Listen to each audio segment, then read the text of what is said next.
Welcome student, आप सभी का स्वागत है हमारे यूट्यूब चैनल पे। और ये बायोमोलिकुल्स का सीरीज़ चलेगा। तो इसमें मैं बायोमोलिकुल्स का डाइसैकेराइड्स और पॉलीसैकेराइड इस लेक्चर के अंदर डिस्कस करूँगा। डाइसैकेराइड और पॉलीसैकेराइड। सबसे पहले देखो, डाइसैकेराइड और पॉलीसैकेराइड का मीनिंग क्या होता है उसको समझो आप लोग। तो स्टूडेंट, जो डाइसैकेराइड का मतलब होता है, देखो डाइसैकेराइड, यह जो डाई वर्ड है इसका मतलब होता है, जो डाई लगा हुआ है इसका मतलब होता है कि यह जो सेकेराइड है इसको आप जैसे ही हाइड्रोलाइसिस करोगे, मतलब जल के अंदर डालोगे, इस सेकेराइड को आप किसके अंदर, जल के अंदर डालोगे आराम से। तो इसको आप जैसे ही जल के अंदर डालते हो तो ये क्या होगा, यह डाइसैकेराइड्स दो भागों में टूट जाएगा। कितने भागों में? दो भागों में टूट जाएगा। और प्रत्येक यूनिट एक कार्बोहाइड्रेट होगा। दो भागों में टूटेगा, टू पार्ट्स में टूटेगा ये। और इसका जो प्रत्येक यूनिट होगा, एक एक भाग जो होगा, दो भाग जो होगा, प्रत्येक भाग एक अपने आप में कार्बोहाइड्रेट होगा। एक अपने आप में क्या होगा? कार्बोहाइड्रेट होगा।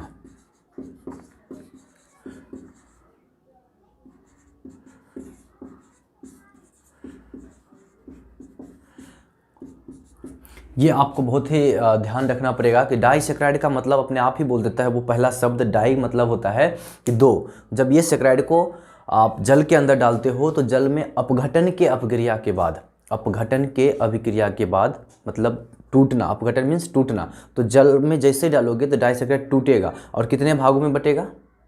दो भागों में। कितने भागों में? दो भागों में। और वो प्रत्येक भाग क्या होगा? कार्बोहाइड्रेट। क्या होगा? कार्बोहाइड्रेट। देखो, अब इसमें जो आपको इंपॉर्टेंट और ऑब्जेक्टिव टाइप से क्वेश्चन होगा, पहले उसको आप लोग समझो।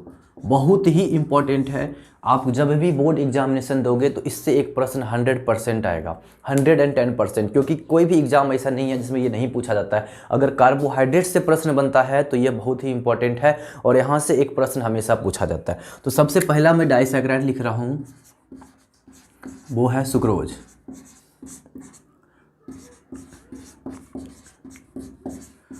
वो है सुक्रोज। सुक्रोज को आप अगर जल के अंदर डालते हो, सुक्रोज को अगर आप जल के अंदर डालते हो तो यह टूटता है ग्लूकोज प्लस फ्रुक्टोज में। किस में टूटता है? ग्लूकोज प्लस फ्रुक्टोज में। आपको ऑब्जेक्टिव के लिए बहुत ही इंपॉर्टेंट है, ध्यान रखना होगा। ग्लूकोज प्लस फ्रुक्टोज में, ये याद रखना होगा। दूसरा मैं बोलता हूँ आपको, दूसरा जो है, दूसरा डाइसैकेराइड है बहुत ही फेमस। दूसरा लेता हूं माल्टोज। माल्टोज यह भी डाइसैकेराइड है और इसको भी जैसे ही इसमें आप जल डालते हो तो ये जल की उपस्थिति में कितने भाग में टूटेगा? चूंकि यह एक डाइसैकेराइड है तो यह भी कितने भाग में टूटेगा? दो भाग में। तो यह भी दो भागों में टूटेगा और इसमें जो दोनों भाग मिलता है हम लोग को, वह मिलता है glucose plus glucose. Glucose plus glucose, ये आपको ध्यान रखना होगा, बहुत ही इंपॉर्टेंट है। प्रत्येक पॉइंट इसमें इंपॉर्टेंट है क्योंकि यहीं से प्रश्न पूछता है कि इसमें जल में अपघटन के बाद यह क्या देती है, यह डाइसैकेराइड क्या देती है। तीसरा जो है वो है लैक्टोज। लैक्टोज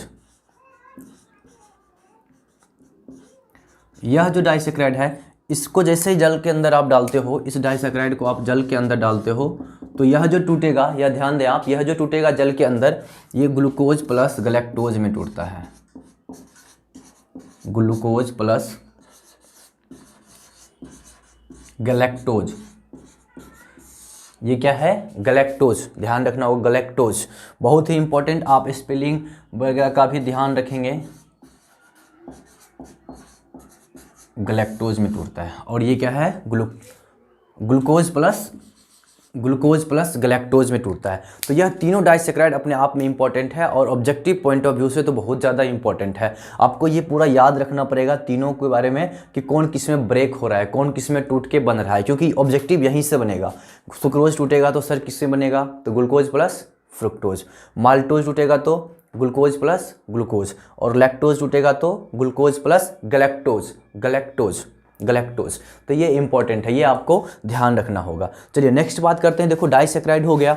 अब इस वर्ड से मैं आपको एक चीज़ और फिर यहाँ से सिखाना चाहता हूँ। देखो, अगर आपके पास कोई ये पूछ ले कि ट्राइसैकेराइड का मतलब क्या होता है, क्या पूछ ले, ट्राइसेक्राइड। मैं ये जो क्लास चल रही है ना, ये बोर्ड पैटर्न से चल रही है और उन विद्यार्थी के लिए चल रहा है जो इस बार एग्जाम देंगे, 2021 का पेपर जो देंगे उनके लिए चल रहा है। देखो ट्राइसेक्राइड आपसे पूछेगा तो आपको अगर डिफिनेशन पूछता है तो आप ये बोल देना कि ट्राइसेक्राइड वो कार्बोहाइड्रेट होंगे जो जल के अंदर 3 भागों में टूटेंगे, 3 कार्बोहाइड्रेट में टूटेंगे। कितने?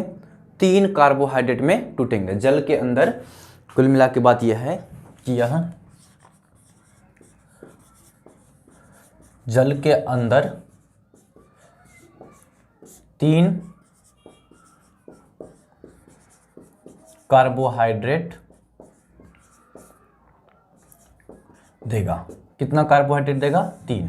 मतलब जैसे ही आप इसको जल के अंदर डालोगे तो यह 3 कार्बोहाइड्रेट देगा। अब इसका जो one of the famous example है वो आपको ध्यान रखना होगा, बहुत ही फेमस एग्जाम्पल है, उसको बोलते हैं रेफिनोज।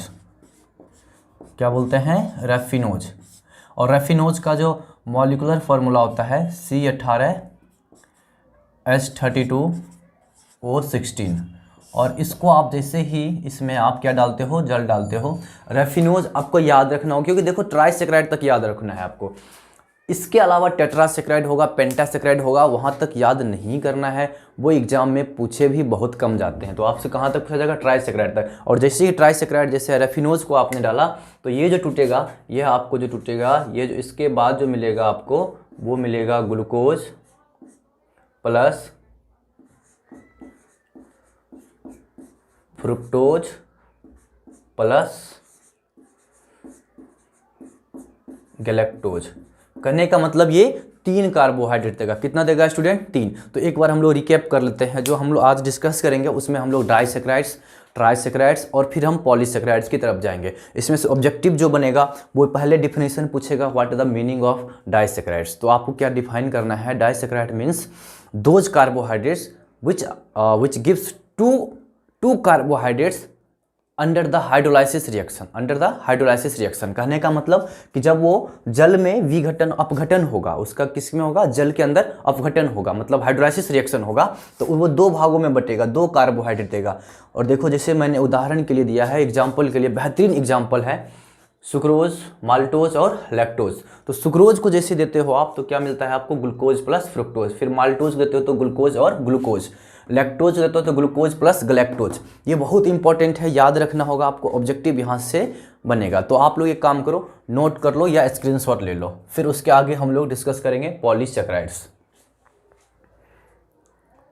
आप वीडियो को पॉज करके नोट कर लो।